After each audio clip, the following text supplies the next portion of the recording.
أعوذ بالله من الشيطان الرجيم. بسم الله الرحمن الرحيم.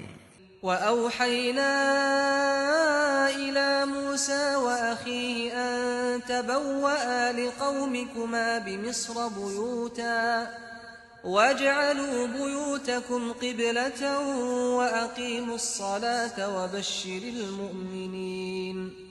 وقال موسى ربنا إنك آتيت فرعون وملأه زينة وأموالا في الحياة الدنيا ربنا ليضلوا عن سبيلك ربنا اطمس على أموالهم واشدد على قلوبهم فلا يؤمنوا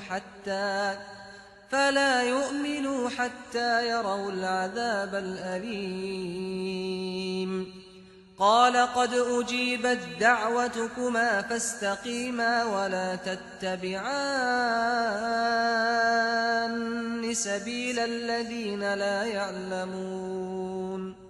خدا سے یہی تعلق جوڑنے کے لیے ہم نے موسیٰ اور اس کے بھائی ہارون کی طرف وحی کی کہ اپنی قوم کے لیے مصر میں کچھ گھر ٹھہرا لو، اور جو گھر تم لوگ اپنے لیے ٹھہراؤ انہیں قبلہ بنا لو اور ان میں نماز کا اہتمام رکھو، اور اے موسیٰ ایمان والوں کو خوشخبری دو کہ کامیابی بالآخر انہی کو حاصل ہوگی۔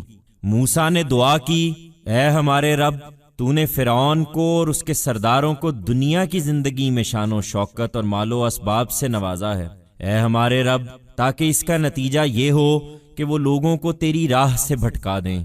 اے ہمارے رب، ان کے مال اب تو غارت کر دے اور ان کے دلوں کو اس طرح بند کر دے کہ ایمان نہ لائیں یہاں تک کہ دردناک عذاب دیکھ لیں۔